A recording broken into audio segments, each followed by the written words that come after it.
This is 7 National News, and in our top story, the UAE Vice President and Prime Minister of the UAE and ruler of Dubai, His Highness Sheikh Mohammed bin Rashid Al Maktoum, and the accompanying delegation have arrived home from Riyadh after participating in the 32nd GCC summit. The meeting concluded with leaders of the Gulf bloc states adopting the initiative of the custodian of the two holy mosques, King Abdullah bin Abdulaziz of Saudi Arabia, to bypass the stage of cooperation and march towards unity. The Riyadh Declaration, the final communique of the summit, stressed the importance of achieving integration and cohesion among the GCC member states in order to attain unity as stated in the GCC statute. Leaders of GCC states also pledged to boost efforts to attain the highest level of economic integration. The Dubai Health Authority, for the first time in the UAE, unveiled the hybrid OT system. Valued at 7 million dirhams, this highly specialised system combines both catheterisation and surgical procedures, which are usually found in separate locations. The system significantly benefits many types of patients, specifically heart patients in the UAE. By conducting two complicated procedures at one time, it utilises less operating time, less discomfort and less risk for the patient and the doctor. This also eliminates the need for patients to be readmitted for follow-up procedures. The groundbreaking system has facilitated operations on over 200 patients in the past 2 months, proving to be highly successful. How good is it and how much is helping our patient? I will not be perfect as my colleague, the doctors, they can't really tell you because they are specialized.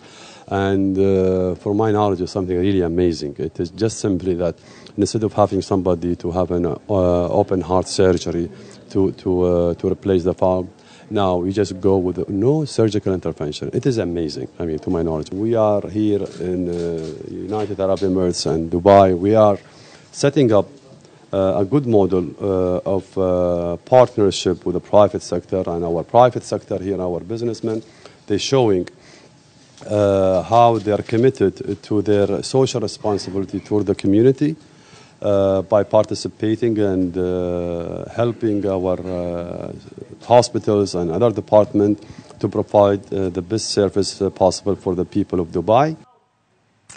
As of the 1st of January, Etisalat will shut down its services to fake mobile devices. In continuing support of the Telecommunications Regulatory Authority's directive on use of fake mobiles, the initiative is forecast to shut down 70,000 fake handsets. Users of the counterfeit goods will be contacted by their service providers, and all phones that are not type approved will be disconnected from all telecom services, including calls, texts and the internet.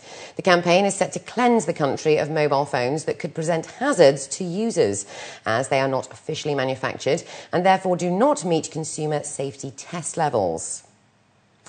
The capital is set to drastically expand on its bus routes by developing its current 79 public bus routes to cover 120 destinations.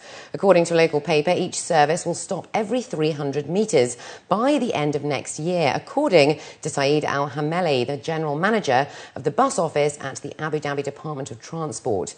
This comes off the back of a boost in popularity of bus services in the capital that sees on average 157,000 passengers per day, a figure that officials expect will grow to 210,000 next year. Officials added that more buses have been introduced on all routes to improve timings and that local bus services will continue to operate on a 24-hour basis. Abu Dhabi could be chosen for the world's first 24-hour solar energy plant, consisting of dozens of reflective mirrors. Torosol Energy, a joint venture between Mazda and Spanish engineering company Sina, is studying the possibility of building such a plant in the capital. The project depends on approval and subsidies of the concentrated solar power project from the Abu Dhabi government and the funding from banks. If approved, the technology allows solar power to be stored and electricity produced, even during hours of darkness or poor daylight in winter. The tower marks the first part of Mazda's 5.18 billion dirham investment plan in Spanish power production. For the first time in the Gulf, the Sharjah Archaeology Museum launched a seminar titled Our Museums, Reality and Ambition at the Sharjah Museum's department on Tuesday. The seminar saw the participation of more than 8 countries and it will run until the 20th of December. The seminar is the first of the museum's series that will continue to address various issues surrounding GCC museums every other year. The aim is to discuss the current relationship between museums, universities and cultural institutions, and to review the prospects of this relationship in the future. The seminar will also discuss the ways to promote the links between various university programs in museum studies in the UAE and the GCC region. The main reason why we do this is to build relationships between the UK and other countries. So this is getting exhibitions from the UK seen out here, but also getting exhibitions from the region as far as possible seen in the UK. So it's not only sort of projecting your culture out, it's increasing the understanding of other cultures in the UK. Museums are there for the community, clearly, to benefit from it, to meet there, to interact there. But we also have to look at what services can we provide to the Emiratis and to the support system that supports not just the museums but also art institutions and artists and other art practitioners, filmmakers. And so what we try to do in the program at the Emirates Foundation is try to an interdisciplinary approach, exactly, by ensuring that the filmmakers work with the artists. Theater production can take place inside museums. All these kind of what we call in Arabic funun, the arts, are really a holistic way of looking at the culture, at contemporary culture. The Emirates Foundation, set up by the government of Abu Dhabi to facilitate new public-private funded initiatives, collaborated with the British Council. The foundation also invited a host of celebrities from the Emirates and GCC to present and share their successful international experiences. The event concluded with an integrated vision that will elevate the relationship between needs of the cultural sector and the role of university-tailored programs.